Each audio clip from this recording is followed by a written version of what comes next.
go. This is the cold open. Hi, welcome to Preparing to Podcast, the show where Canadian comedians like us drop by to chat and share knowledge and talk shit and generally vent their frustrations about the world gone mad. This is episode 4, and as always, I'm Ted Morris. And I'm Chuck Byrne. And we have a great show this week. We do. Which we know because we record the opening after we do the interview. And the interview was fire, as the kids say. It was. Is that what the kids say? I don't know what the kids say. I don't pay attention to the children. Well, I'm speaking the truth. You are. You are. Or possibly lying. But I guess we'll enjoy the episode and we'll find out. Chuck Byrne, you are a liar and the truth is not in you. But let's find out. We have, of course, our longest running, most popular segment. We should look that up. Yes. We have a couple of guests. A couple of wonderful guests this week. Wonderful guests. Who's joining us? Our guests this week are two veteran comedians who I think of as pretty significant in the Canadian comedy scene. Both of these fellows have been around for north of 25 years. Yep. They've toured all over the place. They both have very distinct styles. And they've also kind of done a little bit of everything. They've done the big tours. They've done the small tours. They've done television. They've done this. They've done that. Kind of everything that the comedy world has to offer here in Canada. Jean-Paul is joining us, along with Darren Frost. Frosty. Yeah. One of the moments I knew I was a comedian was when I was hosting Spirits and I was introducing Darren and I said, please welcome the gentle comedy of Darren Frost. And yeah. So you were a liar then too. I was a liar then. Yeah. But it tickled him. He wanted I would not describe gentle comedy. Darren as a gentle comedian. No, although not at all. A gentle soul. A gentle man. A wonderful gentleman, but as an act, no, not a gentleman. No. But a very good example that comedians are not necessarily who you see on stage as people. Yes, yeah. Probably less so with us. I think we probably represent ourselves much more on stage than someone like Darren does, because Darren's very aggressive on stage, but not an aggressive person in person. I'm me on stage. Yeah? I'm just an amped up version of me. Yeah, that's how I like to describe it, because people will ask, is that really what you're like? And I usually tell them that that's the best I am. Yeah. That's me in as good a mood as I'm going to be, talking about the things I want to talk about the most, that show me in the best light. So if you see my show, that's the very best of me, and everything outside of that will probably be a little bit of disappointment. You'll be very disappointed if you meet us in real life. Yeah. On stage, me is me with less anxiety. Or at least much better hidden anxiety. Yeah. That's much better. That would be true of me. Question, do we have any new segments? No, we have no new segments this week. Do we have any new policies? No, we have no new policies this week. You do not seem very prepared.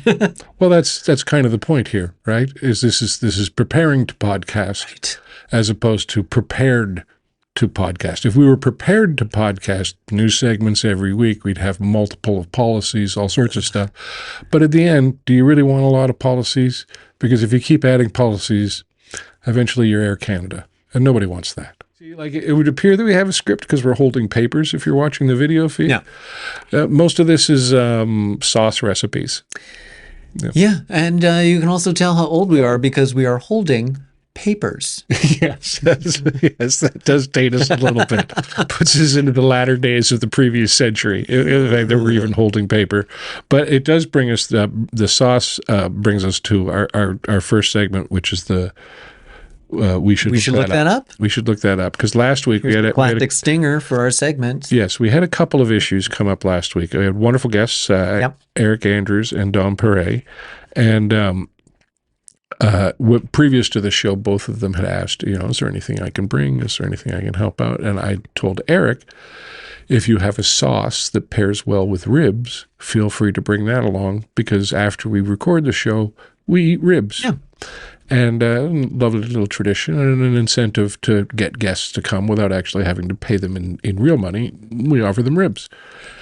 And so Eric, I think he picked the moment pretty well last week. The timing was perfect. Is he pulled a bag of sauce, a clear plastic bag of sauce out of his pocket and just kind of laid it on the table in front of us. Just kind of a plop. There's some sauce without us really explaining the whole sauce thing. It was just all of a sudden there was a bag of sauce on the table. A random act of sauce. And the question that I was wondering was, A, is it homemade? And that's why it's in a plastic bag. And B, is the sauce delicious? And so to put an answer to that question, no, the sauce was not homemade. No. It was a standard Bullseye barbecue sauce, which does come in its own bottle, which he had brought with him, by the way. Oh, he had brought the bottle with him, and he put the sauce in the bag for the effect. He didn't just show up with the bag of sauce.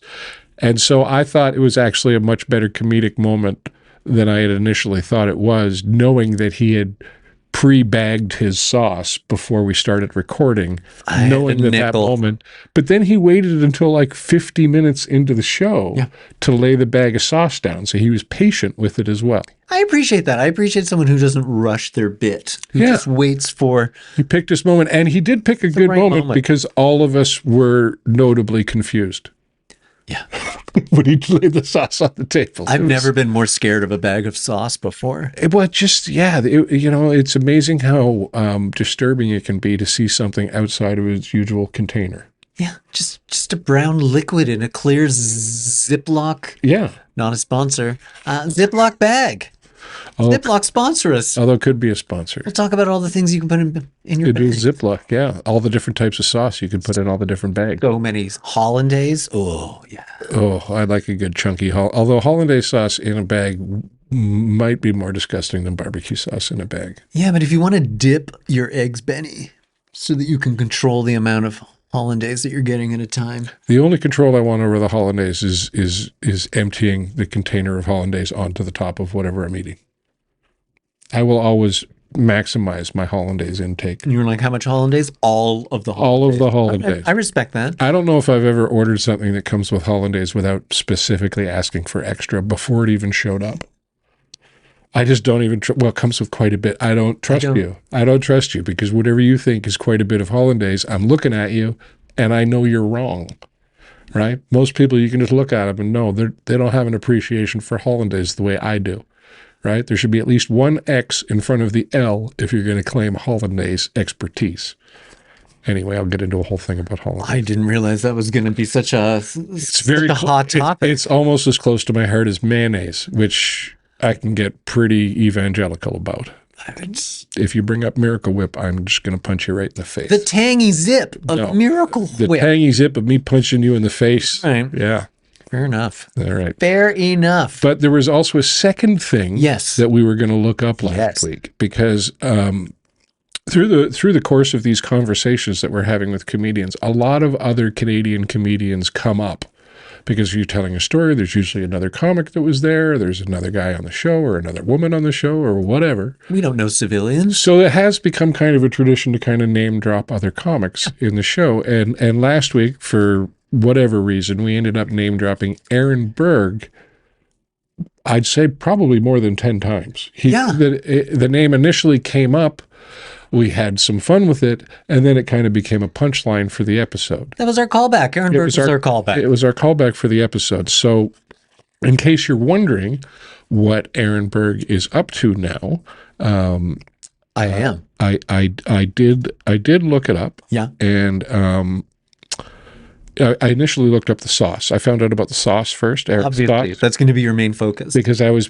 pretty interested in what the deal was with the sauce. Obviously, and if I'm perfectly honest, I was less interested in what Aaron Berg is up to. But I did look up what Aaron Berg is up to, and I found out, and the sauce was still more interesting.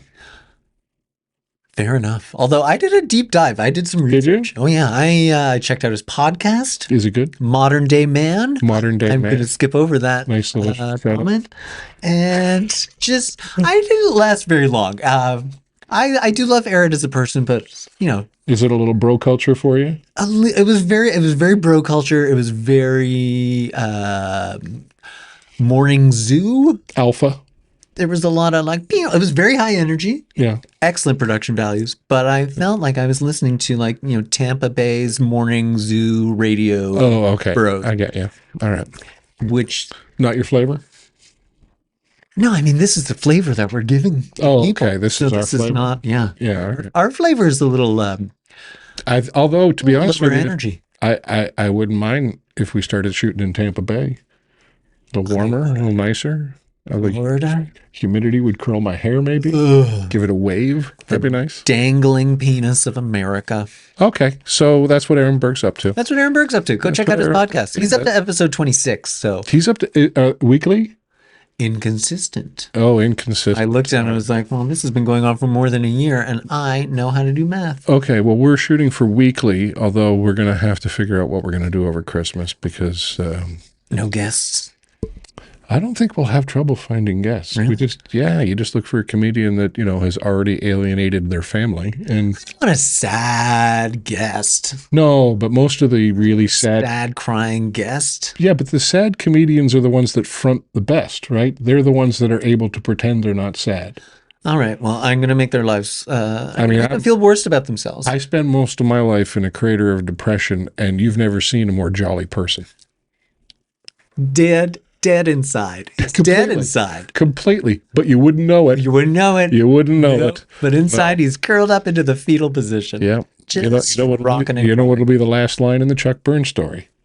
Before turning the gun on himself.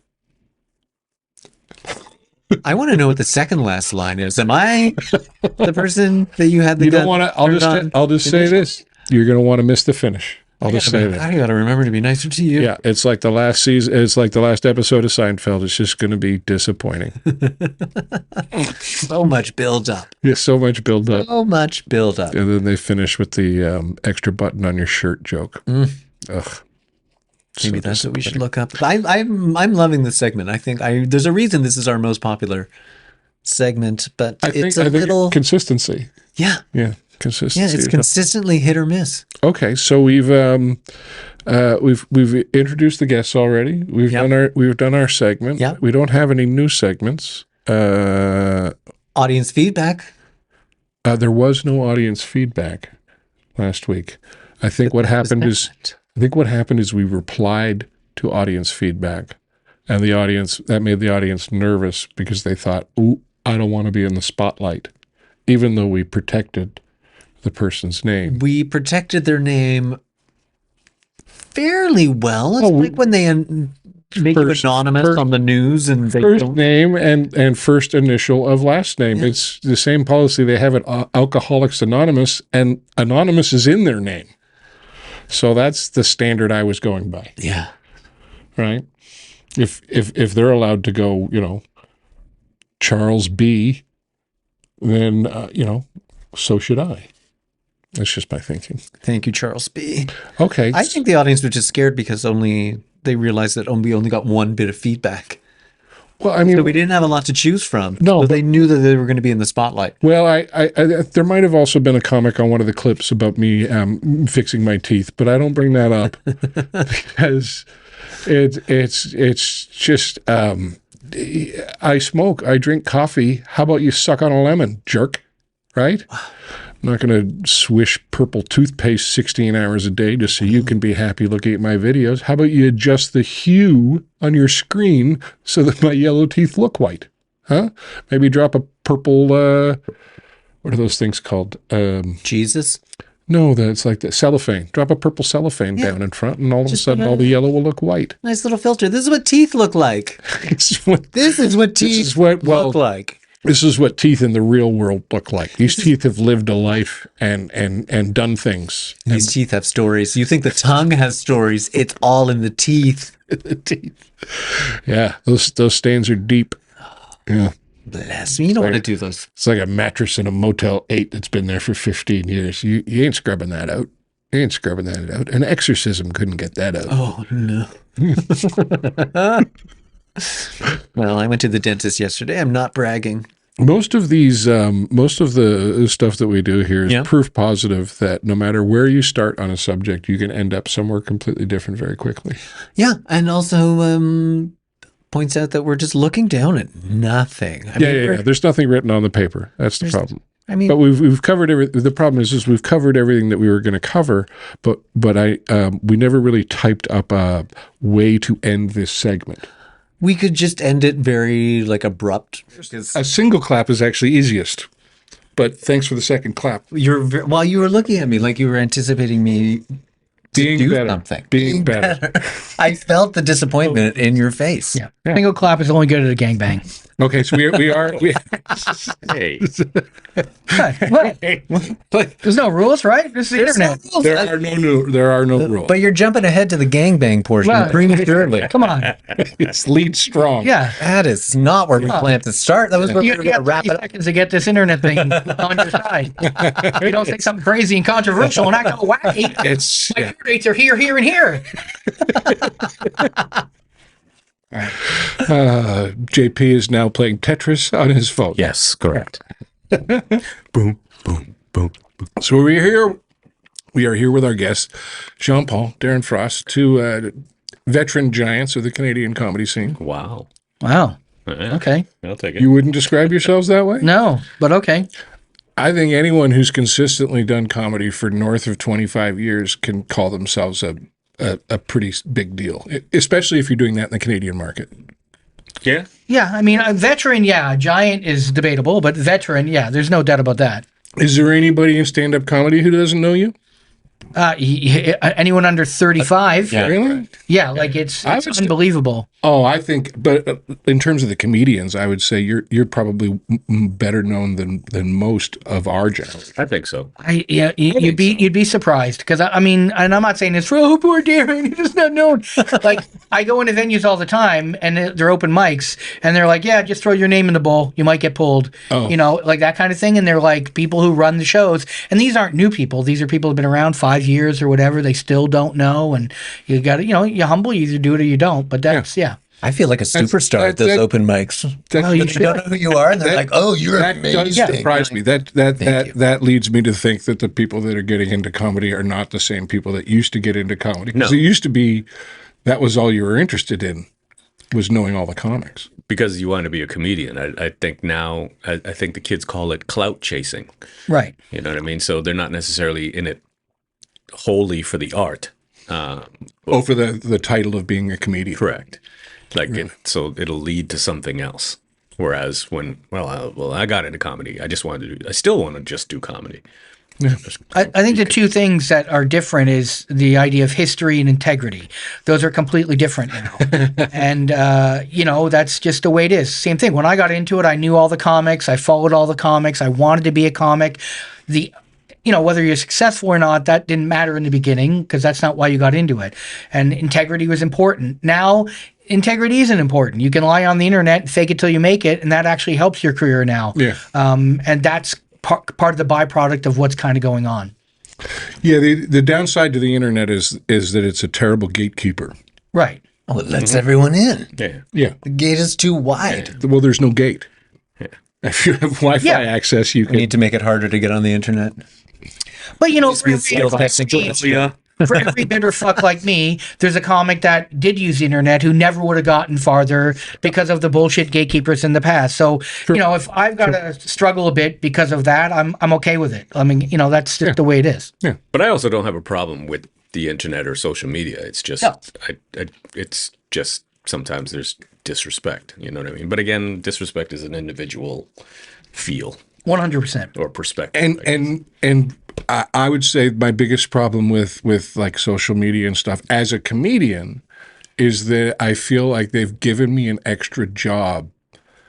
And the whole point of getting into comedy is that I didn't want any other job. And now I've got to be, you know, a video editor, and I got to come up with captions, and I got to make sure, as you said, the first 3 seconds are engaging and compelling, and all of this stuff that is just in the way of me just sitting there trying to be funny. Well, the joke used to be as comics, you know, you'd be like, how much did you get? How much did it make? Like, I didn't get into this to do math, okay? Like, I didn't get into math. That was the joke in the 90s. I got into comedy to not do math. Well, now you got to do math. You got to do fucking, you know, maintenance on your car yourself. You got to do videos. You got to do this. Hey, look at me. I'm wacky 24/7. Because if you don't feed the monkey's not going to feed you. Now, both of you are very good with that, though, in terms of getting your promotion stuff out, doing your own touring, booking your own shows, all of that stuff that a lot of comics, certainly I lack the gumption to be able to do every single day. Where does that come from? Necessity or literally necessity. I'm not the guy, but I also realize I need to stay relevant because I want to continue to do comedy forever and forever and forever. And if I just continue to do it the way that I knew how to do it from when I came in, I don't think I'm going to be able to go as long as I would like to. And it's just one of those necessary evils, as they say. And it's like, fuck it, let's just fucking do it. And I mean, like I think I do it at a basic level, but to someone who doesn't do it at all, like you, you're like, oh my gosh, Yeah, very impressive. this guy's amazing. Yeah. It's but people who know how to do it, like, what the fuck is this guy doing? It's like, no, don't do that. This is horrible. And I feel the same way. I'm basically good at it, but that's only because you're not good at it. Yeah. Compared to some other people, Correct. Thank you, Chuck. they're like amazing at it, and they're getting more response with a weaker act. But that's just the way it is. Correct. They know what they're doing. Yeah. You know, and I have to do it because, unfortunately, in this business, 70% of my money now I'm booking myself, finding the venue, selling the tickets, doing everything myself. And you know, tier clown tier. That's just the way it is. If you don't, you're not going to last. Yeah. Agreed. That's it. You can't rely on bookers or agents. They're all cunts, and I'll say it for the record: they're all cunts.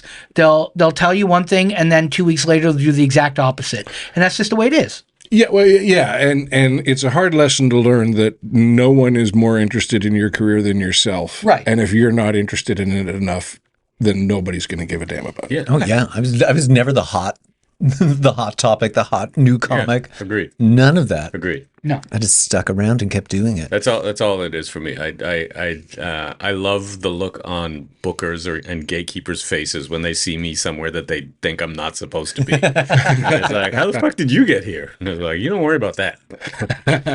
Where's the bar? Yeah, I mean, I've always said for years that they can say whatever they want, not funny, whatever, but they can't take my accomplishments away from me, and they can't take any of our accomplishments away. Yeah. Right? So I've been doing it almost 35 years. I've released 8 specials. I've done blank, blank, blank, bullshit, bullshit, bullshit. But the second they say, well, you haven't done this, I'm like, well, actually, I have. Yeah. You know, like you think you're dangling a carrot in front of me. It's not. It's a piece of dead fruit that's been on the ground for 6 months. Yeah. It's I mean, you're a guy that I think a lot of people look to as someone that hasn't looked to the gatekeepers or the industry, as it were, to solve your problems for you. You saw the situation where, because of your style, generally speaking, the industry would kind of shrug their shoulders and kind of say, oh, well, you're kind of a specialty act just because you're aggressive and you can be dirty and whatever. For whatever reason they come up with. They always find some reason to. Reason for all of us at this table. And you've just kind of went, oh, okay, and then just done it yourself. You've done all your own specials. You do all your own tours. The one thing you taught me is you don't these decisions aren't permanent. No. Yeah. You know, in correct. terms of designing your tour or whatever, every correct. time you go out, you can change how you're selling it or what you're doing or all that kind of stuff. You mix it up a lot.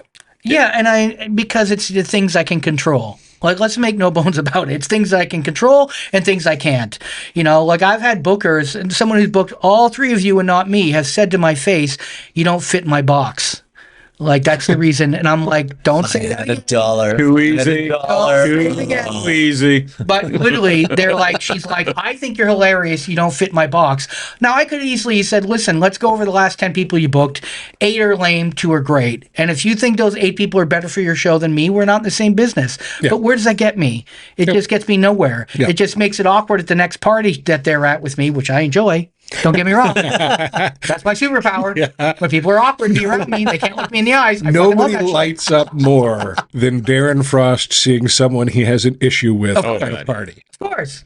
Yeah. I mean, there's a famous story. I don't know if JP remembers this. We were in, I won't say the town because then people know it is, but we're at a table with a booker, owner, whatever, and I'm Oh, just God, going yes. at him. I'm going at him, and like the comics are all laughing. Mark Walker was there, rest in peace. He's laughing. wonderful. JP's laughing, and literally the booker just turns flabbergasted and says to JP, "You haven't said anything, and do you remember what you said?" You don't interrupt the movie. Yes, and I'm not talking to movie time. I'm not talking to movie time. And you might just ate your piece of sandwich.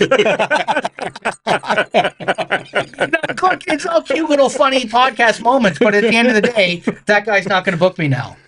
True. Yeah. True. But People don't like being called on their bullshit. no. And yeah, I've And they can come back to me 5 years later and say, you know what, Darren, you're right. But I still didn't book you for 5 years. and there's fewer people, I would think. There's a couple of people that I want in the room when a situation arises that should be called out. You're one of the people I want to have in the room. Another person would be Mark Forward. Sure. Mark Forward was good. I remember I did the laugh off with Mark Forward, and Cedric Newman was late. Now, Cedric Newman is always late. Correct. It's just who Cedric Newman is as a person. He shows up late. And we all expected it, but we all also understood, because we had all been told, if you're late, you have to go first. Yeah, it's clear. And the owners of the club don't want to force the situation. They don't want to enforce the rule that they've made. And so everyone's kind of hemming and hawing, and no one's really saying anything. And Mark Forward just finally goes, no, he's going first. Right. And then all of a sudden, all of us were like, yeah. Of course he is. Sure. Howard Johnson is right. Yeah. Yeah, I mean, rules are rules. And look, I used to be the comedy police. People used to call me the comedy sheriff, all that. I stopped it literally like 7 years ago because I'm like, it doesn't do me any good. These people that are loving, they'll come up to me and go, I love what you do and how you do that. And I book these shows, but I'm never going to book you on them. Yeah. It's not benefiting me or the industry whatsoever. I would say I would agree that it didn't benefit you because you're putting yourself at risk every time you open your mouth like that. But I will say that it did benefit comedy and comics. Yeah. I completely agree. Because I think actions like that, specifically that you've taken, make someone think twice about, okay, am I going to get called out on this if I do this again? Sure. Or if I, especially the people that have already been called out. And so people are aware that they're a little bit scummy. Okay, let me ask you this, the table. If you don't want to answer it, it's fine. I'll propose a scenario. You tell me if you would say something. I will take the gig. If you Oh, you already know. if someone brags about selling out shows all the time and you know that they don't sell them out all the time, No. you don't call them out. I don't call them out just because I don't give a shit. Yeah, I don't care. I don't give a fuck. I don't give a fuck enough about what you say or, how you stroke your own dick. Right. I don't give a fuck. Right. I don't. We'll talk about them in the car on a road Correct. trip for sure. Absolutely. 100%. I will usually follow a statement like that with a question that exposes the bullshit. Right. Like, where and when? Follow-up questions? Yeah, in the same way that, it's comics will say things that I always find that, I'm selling out shows when it's an obvious, provable, you're full of shit. Oh, yeah. I understand saying that to the audience. I Yeah. understand saying that as a promotional tool. Yes. But when you It's fake it till you make it. And I'm not saying that's not important. And you're not going to say, I had empty shows. But I think when you do that within the community, you put yourself at risk of being just kind of Well, this is the a integrity. I'm talking about. non-serious person. Yes. Yeah, because some people you just know right away, okay, this isn't a serious person, or this person's just kind of full of it, and it's amazing how long you get written off for. But that's the note that's the mental note I make is like, oh, this guy's full of shit, or she's full of shit. Or, Yep. And that's where it is for me. and that's a big hole for someone to climb out of once you've made that decision. Probably. correct. Yeah, I it's like hold being a labeled a grudge. thief. It's like if you're labeled a thief, good luck. Yeah. Yeah. Yeah, which is a tougher issue because that's always. I always find that's one of the few things that comics will speak up about, much more than complaining about a club manager or an industry situation. They'll complain about that quietly. Right. But if someone is stealing someone's joke, especially within the local market, you see a lot of fights in local markets over, and it's usually a pretty weak joke. But it depends on who. If it depends on how closely you're aligned with that other comic as well. Sure. Like a lot of comics are pussies. A lot of comics. Not a lot of pussies. yeah, there's not a lot of fighters in our game. Yeah. And so I mean, I've had a very few jokes stolen, obviously, because of what kind of comedy I do. But my attitude has always been like, they're never going to have the look in the eye that I have when I tell my joke, and they're not going to write the next one. So Yeah. I don't like it. I call people out on it when others are stolen from, because sometimes they won't defend themselves in a way I think they should. But I've never called anyone out personally because I'm like, you're a fucking hack. And I've had people do my jokes in front of me. Oh, yeah, of course. I mean, I apologize for that. But Yeah. I like your version better. Thank Yeah. you. I thought your delivery It's was a lot more soulful. Yeah. It's but- just my usually- Irish upbringing. But in that instance, usually, you know, if I were to say anything, it's usually I'll say it to the person personally. Right. Like I'm not the call motherfuckers out in public dude. Yeah. Yeah, I mean, just because. Yeah. And that's where you and Darren are a little bit different, I think. Yeah. Because Darren, I mean, I used to do. I don't anymore. I don't publicly say much anymore. no, you've mellowed a little bit. Well, I think the end result is people just roll their eyes and go, "Oh, it's just Darren Frost yelling again." Yeah. You know, there's a lot of that, and I'm self-aware to a fault. You know, unlike other people in this business who aren't self-aware, I know exactly what people say. I'm not stupid, and if the end result is not benefiting me, then what's the And why point? bother? Yeah. You know, it's like, you know. Now this is I don't know if you guys if it's just a matter of a lottery shot, but all three of you, I believe, have done very well with spouses in choosing your partner Right. as you go through life. You're not married, Ted, No, you're welcome.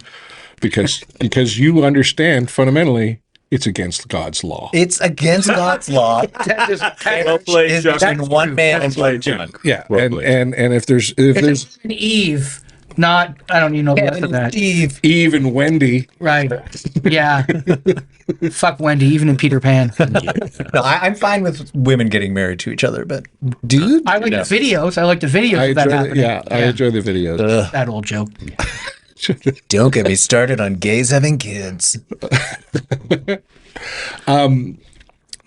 Pure luck, or a matter of what? I'll say mine is pure luck, because she literally jumped in at the inception of me starting comedy, and and I don't even know if she's trying to be funny in certain instances when we're like having like conversations and at like parties and stuff like that, because people are always like, oh, he must have you laughing all the time, and she's always like, when I met him, he had a job.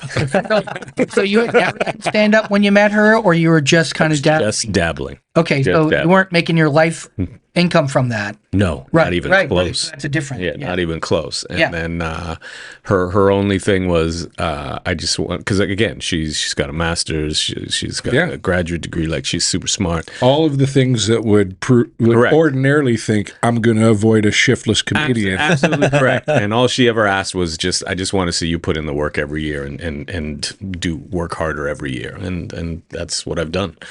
Oh, there you go. Yeah. So she's just a decent person. And I poke holes in condoms. So, There you go. Off the old trap game. Trap game. So I locked her down with 2 kids. But it's pure luck for me, and work, and I work at it because it's It's work. yeah. It is work. Yeah, but I mean, it's worth it, you know. So Yeah. Well, how long have you guys been together now? so we're approaching 20 years of marriage, but we've been together probably close to 30. Wow. Yeah, it's crazy. That's impressive. Yeah, thanks, man. And It's an interesting thing because for me, it's kind of the exact opposite. I was already a comic, making my living that way. Yeah. Then I met my wife, who was actually my neighbor for 2 years, didn't even know it. Oh, really? Yeah, yeah. shit. Their kitchen looked into my bedroom, little awkward. Favorite penthouse forum? Little awkward. That's why it took 2 years. That's why it took 2 years. I saw her jill off a few times across the way. I'm like, who's that? No. So she kind of knew what she was getting into. That's number one. Whereas your scenario is different. That's why I was asking if you were fully in yet or not. 'Cause yeah, you kind of grew into it. I She meet was a in lot there. of comics that, their wife wanted some life and then it's different now because it's not what it is, and Yeah. you don't know what it is until but for me, I was already the angry troll. She already knew what she was getting into, blah, blah, blah. So it wasn't, my one rule was I didn't want to date anyone in the industry. That's it. That was my only rule with meeting anyone because my life had already been so much about comedy. I didn't want my whole life to be about that. And I think it's the smartest thing I ever did. Hey, you get to get away from agree. it. It's completely separate. Yeah, she had to hear me whine. There's no What do you- competition, and there's no weird kind of animosity. It's like, oh, how'd you get that? And I didn't get that, and all that kind of shit. Did you ever date comics? No, No, No. no. no.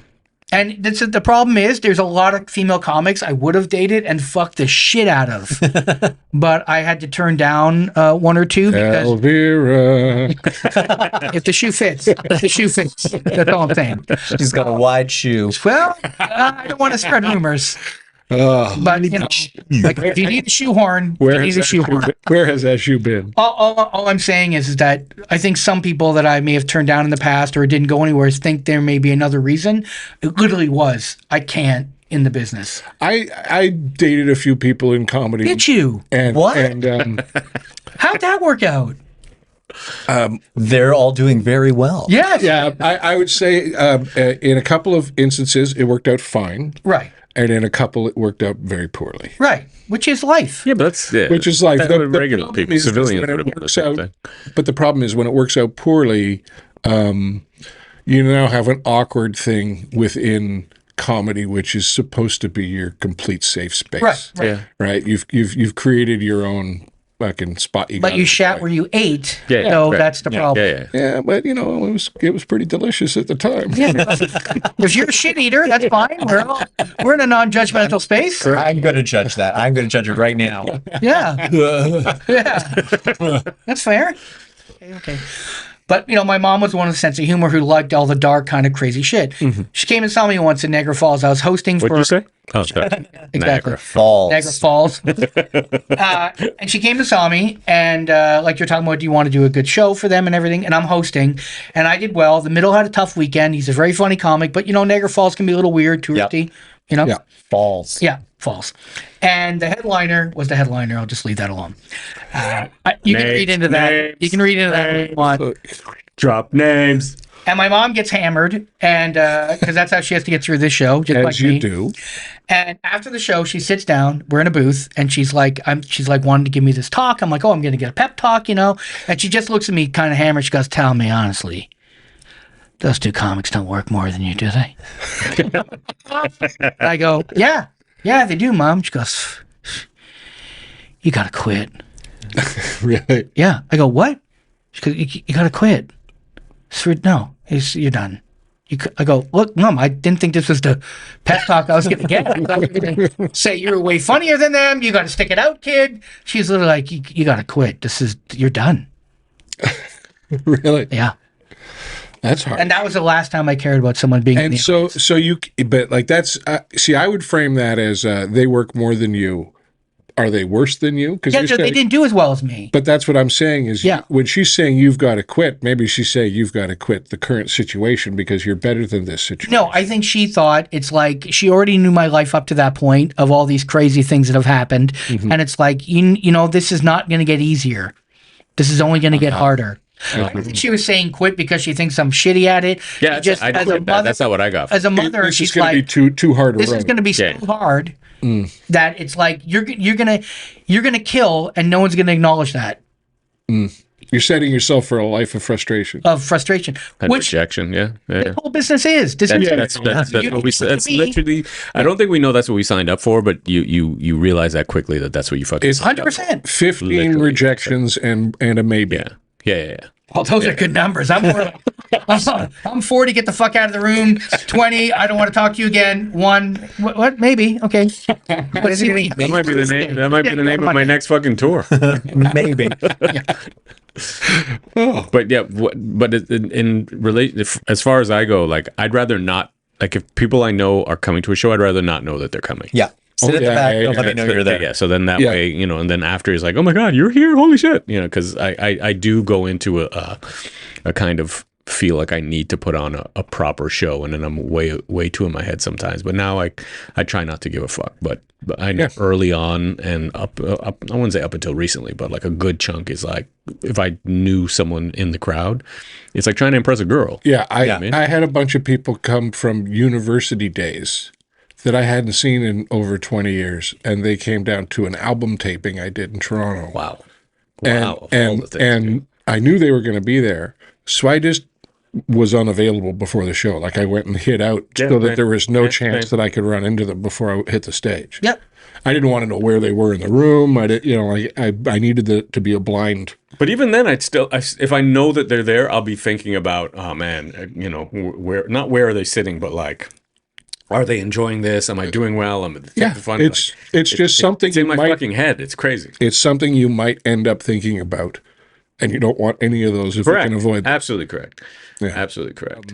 One of the new things, because we're kind of figuring this out as we go. So one of the new We have things. microphones this week. Well, last which week really helps. Last week I printed out headshots of the panelists. Oh, this is good. And we had Brutal. we had some fun talking about Dom Perret and Eric Andrews headshots. And Dom had a good idea that he said you should get people to send in their first headshots because there's some pretty unique ones out there. And I thought it was a great idea. The problem was I had them posted here behind us on the wall, but then when the AI does the clips, it thought that the headshots were real people, and so it gave them space on the clips. So Thought they were funnier than we were. Right. Yeah, I can't necessarily post them, but I'll hold them up for the camera. And so yeah, we're this is going to start with JP. Yes. I love this. Was this your first headshot? Yes. This was the very first. So I'm hold that up for the camera. It's actually still on some walls. Actor. I love this because it really. There isn't a lot of question as to when you started doing comedy. Oh, that's dated. That is. There's a timestamp on that There one. is a timestamp on that one. Ponytail, man. Yeah, that is. Ponytail. That is. Ponytail and goatee. Ugh, what a horrible combination. See, when I see this picture, Tooth jacket. when I see this picture, I think of you, I think of Ron Jossel, and I think of Gavin. Yeah. Because that was the era when you guys were all hanging out, Yeah. trying to get sets, Yeah. spots, and that's when I met all three of you. So I think of you in that, and I think of Ron in that leather jacket that he had, that kind of yellow leather jacket. You know what the ironic part about like what people would think? I don't know if people would think this guy looks cool. But no. The name that you called Ron, Gavin, and myself. Yep. We were like the silliest, and still are the silliest fucking dudes when we're together. And, and it was still some of the most fun times that I had. Like I love the beginning of comedy, like jumping in that era. You know what I mean? Like doing comedy. It's like an extra childhood. Yeah. But yeah, this is a very Belle Biv DeVoe style picture. That pick is poison. Now this for Darren. This is a pretty, I would say, well-known headshot for you. Yeah. This is the now. What would you call it here? Just to hold That it was up. called the Happy Clappy Fun Boy years. Happy Clappy Fun Boy years. So you can go ahead and describe it if you want. It was just, back then I had, a different kind of act. It wasn't based in kind of reality. It was just jokes, just joke. It was So can I almost. tell a side story that I don't Sure. think I've ever told you. I don't think I've ever told anyone. Uh-oh. So while I started comedy super late, I tried it. I dabbled in it from early, and it was at London Yuck Yucks, and I think it was when London was at fucking The strip mall. I think it was. I can't remember which one it was, but I remember doing a laugh off competition, and it was you were there. You were wearing the red plaid pants. Yep. You were wearing that shirt, and the other comic, I think either you or him won the whatever that laugh off contest was. Yeah, I It was- won, yeah. It was Bill Davern. Yeah, I still talk to Bill. Yeah, and that was the first time I had kind of like did something like that, and I knew I did well, but that was the first time, and I'd never, because I didn't know you then, I didn't speak to you then, and I never brought it up in all the years that we think that you and Bill Davern were like the two dudes. I was like, holy shit, these guys are fucking amazing. How did he actually do though, Darren? Did he do okay? I don't even think he would remember that I was there. I remember the night, and I remember that there was like 10 comics on, and literally everyone did well because it's that idea. Everyone knew they were young comics. The audience is on board. I can't remember. It might have been Donnie hosting, which means that you probably wouldn't have done a great job. But I can't remember. I do remember that the night was good. It was a good night. Yeah. Like nobody really was bad, and nobody really killed. Yeah, it's rare in a situation where the audience is aware that everybody's kind of competing for something. Yeah. That anyone completely eats it. It's like absolute Ottawa. Nobody can bomb. Yeah, Yeah. it's like the audience is on your side in a way that they wouldn't be if it was just up to them. Yes. Yeah, makes a big difference. But I remember because I remember the pants. Yep. I remember the shirt, and I remember good for me. Yep. And, Good for me. I completely, and I was like, oh man, these guys are good. Yep. You know what I mean? And I think my big closer at the time was I used to do this fucking Greek statue bit about it was art because great art makes you think like and ask questions, and the big punchline was fucking Rodin's thinker, and I was like, what is he thinking? He's like, why is my dick so small? And then and then Classic. and then the closing bit, the big thing was, I wonder what black statues would be like, and I would just like hang the mic there, and that was like my big fucking close. And I'm like, this is so fucking sad. Like when I say it out loud now, I'm like, oh my god, this is horrible. I wish your mom had pulled me aside and be like, just quit now, just quit She now. should tell a lot of people to quit. No quit prop now. comedy. I mean, I remember this era, and then I got rid of it. And I remember the joke that I kind of wrote that was like, okay, it's time to get out of this, because it was just a really quick, stupid line, but it was like, I was running a lot of risks with dysfunctional family, and I said, you're from a dysfunctional family when you start to lose track of who touched who. That's so funny. Right? And so that joke cannot have that wrapping. So let me ask this question. confusing. Right. So knowing that You grew out of the outfit. Right. Yeah, and how did you know it was time to grow out of that outfit, or when did you know it was time to grow out of it? I don't want to talk like I'm so great, but this was killing. Like, this character Yeah, would no. kill. Dude, I was there. And I couldn't walk in Toronto without being like, not bombarded, but if I went to a festival or something 5-10 times in the day, people are like, oh my god, you're that guy with the funny pants. Because it's you're now It's Screech from fucking Saved by the but Bell. also you're wearing the outfit. It's very distinct, and all of a movie. sudden you stand out in a way that nobody else is standing out. I know. As a note to the audience, if you see a comedy poster and there's 6 comedians on the show, none of them are very good. For the simple fact that they're booking 6 comedians because not one of them can do a full 20-minute set. Yeah. Right. And so, if you can't do 20, I don't think you can call yourself a comedian, in my opinion. I was told that you couldn't get work until you had 20 minutes. Yeah. Yeah.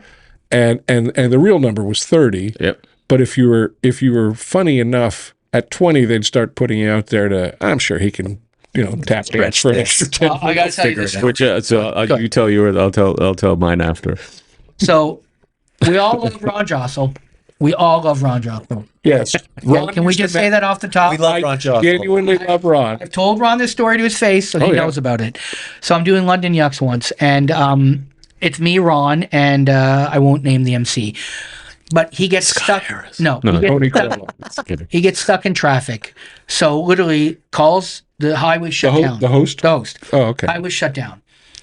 And so the manager comes in the back, goes, okay, we're changing plan. Ron, you do 30 minutes. Darren, you do an hour. As soon as that's said, Ron starts sweating. Have you ever seen Ron sweat? Have you ever seen that man sweat? Yes, I have. It's like, holy It's fuck. disgusting.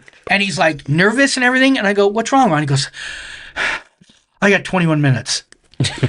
But that was an honest answer. No, too. I know that. This is why, just so you understand, this is why I tell the story. I got 21 minutes. I go, Ron, listen, don't worry. I said, here's what you do.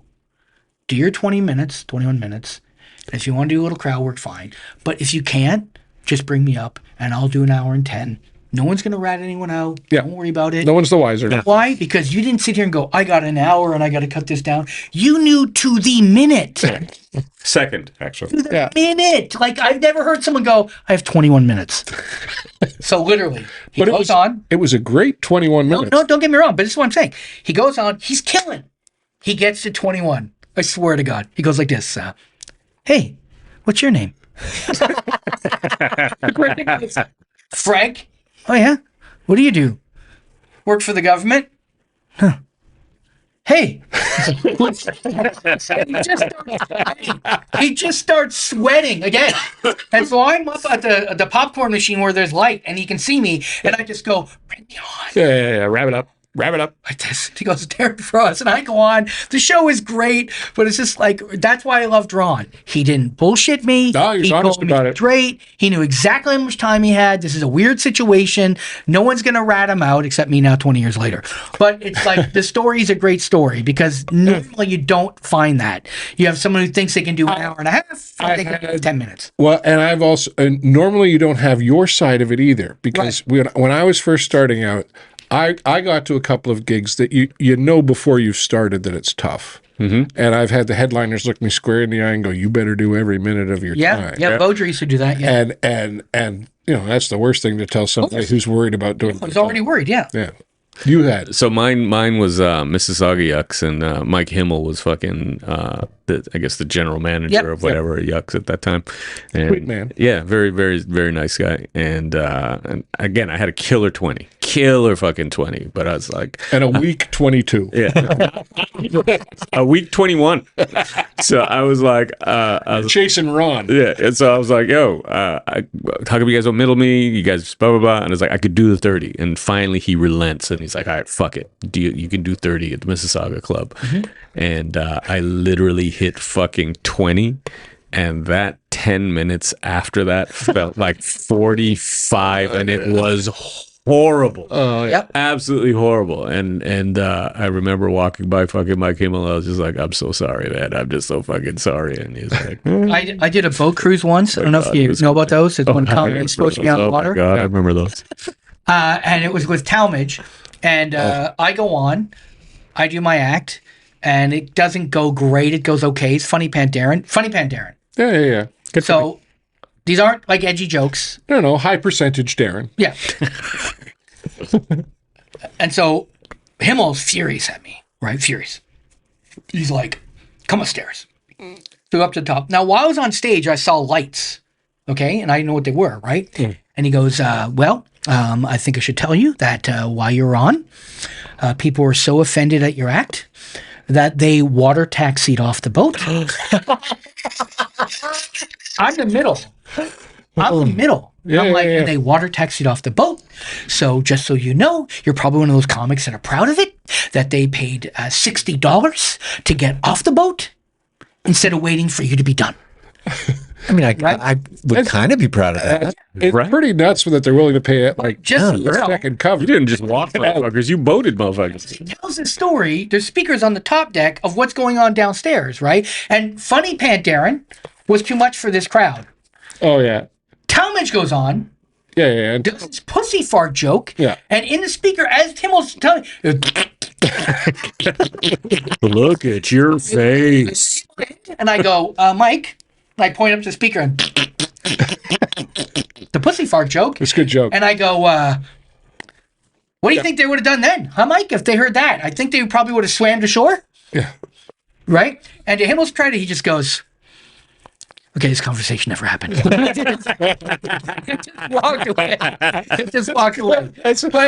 get it. That's I get a proper it. retraction. That's exactly it. I get it. You know, That's it's like I don't want to have people pissed off and water taxi off the boat. Agreed. Like what? My math class joke pissed them off. That's never the intention. Rain Man whacking off. and- What do they have, a Down syndrome kid and they're mad at me? I don't know. And there's some people that are going to water taxi off the boat no matter what you talk about. Like, Exactly. they get there and they're like, oh, I don't like this. Absolutely correct. Yeah. This is my 80-20 rule, and I firmly believe in this for any form of comedy. 80% of the crowd will be on your side. 20% will not. That doesn't mean they're not going to enjoy you, but they're not going to love you. Yeah. And in dirty comedy, the problem with the 20 is they think it shouldn't be told at all. They get indignant about it. Yeah. I don't enjoy this, They go, and others "Not for shouldn't me, either." but okay, next time. But if I hear baby raped to death, this shouldn't be funny for anyone. Yeah. And the 20% then try to do something about it. And that's where my history of assault videos and all that happens. Yeah. And that's the problem. It's the 80-20 rule. You can't win everyone. You can't. But I don't think No, you're no. supposed to. I don't think No. I don't think you ever really go in thinking you're going to win everybody. It's nice if you do and when you do, but Yeah. I never think it's going to be fucking a complete walk in the park when it goes. You know what I mean? No. Yeah, and you know your odds of like-minded people go up depending upon setting as well. Like in a comedy club, you expect them to kind of know the deal much more than like a corporate gig or you know. or even a bar. I mean, that's not Even a bar. necessarily set up for comedy. 'Cause Yeah, just like an open mic TVs type are thing. on and distractions and the setups I looking have a crazy. question for you, JP. So I haven't done an arena show, and I know you have. And one of the great things about Russell is he's got this ability to make an arena feel like a comedy club, like when his style and being on stage and that. And I saw you open for him and kill and everything. What's it like to be, first of all, on that side of the stage to do comedy to that many people. I mean, I've played to 2,000-3,000, but the night we saw you was like 4 or 5. I think. Yeah. Number one. And number two, I have opened for Russell before one time years ago, and it was like, where's Russell? Where's Russell? It feels like that for me too sometimes. So. Yeah, of course. Like- but just the idea of that massive of a stage for comedy. It's definitely weird because I still very much enjoy the intimate setting of an actual comedy club as well. Like I really love the feel of that. But I think what the luxury I think I'm afforded psychologically is knowing that the setup is because of the cameras and the screens behind you that everybody can fucking see you. Yeah, there is a sense of know what I intimacy mean? because of that. Yeah. So all I do is know exactly what my fucking set's going to be. I don't try to deviate from that by any stretch of the imagination. Like Russell's great at playing with the crowd and hey, where are you from? And Yeah. But whereas for me, it's like hey, I open with this joke, this bit, thank you, good night, and try to have fucking fun. Right. And at the end of the day, try to have fun and utilize the entire stage and try to. So oddly enough, the advice I had gotten, and not for a Russell show, is from Darren Lennox. Rest in peace. He's like, you can never be too big in comedy. Right. So for a laid back guy like me, I have to concentrate sometimes on just playing it over the fucking top and just kind of have fun and Puffing up. Yeah. Puff it up and, and just try to make it to the fucking thank you, good night. Yeah, I find like you talked about like knowing every line you're going to be doing. Yeah. I find the less familiar the environment for me, the more I need to be Dialed prepared in. that. Yes. Yeah. Yeah. And because I know people are like, yo, where the fuck is Russell? Yeah. That makes it that much more immediate. Yeah. Of a When I opened strategy. for I hosted for Norm Macdonald for a week, and that's how I opened the show. Is I understand that I represent the speed bump between you and Norm Macdonald. Yeah.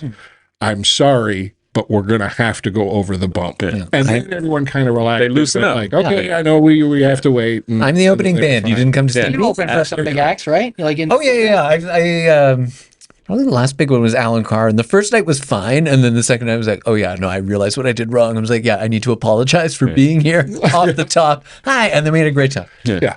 Yeah. Yeah, you have to kind of acknowledge the big deal that's waiting. Absolutely. I understand you're not here to see Yeah. me. Because people really don't give a shit sometimes. Yep. You know what I mean? yeah, You're all just still filing in. Fucking arms are all folded and shit. yeah, Well, and they're also very unsure of like what the hell. They know they're going to see whatever, yeah. but they're not too sure about what the hell's this. Like, who the fuck? Yeah. What is this? Yeah, usually you've heard of the opening band at a big deal concert. Yes, absolutely correct. You've never heard of the opening comedian. Yeah. Although when I opened for Alan Carr, he came out before and basically introduced me. Oh, that's dope. So he's like, hey, this guy's great. Get co-signed He's it. immediately. Yeah. That's fucking great. That's nice. Which I thought was very generous. Gives you real credibility, Yeah. especially because it's their audience. Yeah.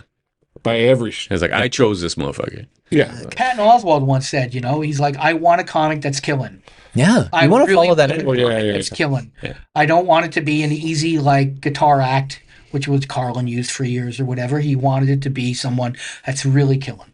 Yeah. Yeah. Well, thanks for coming by, gentlemen. Thanks for having us.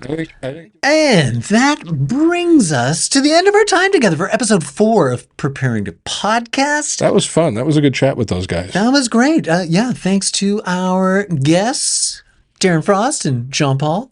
And thanks to both of you for listening. You're really what makes this all worthwhile. Yes, a big shout out to the audience. Especially if you find yourself still watching this deep into the episode. Yeah. Thank you so much. We would like you to take the time to subscribe or like or share or whatever the format you happen to be enjoying the show on.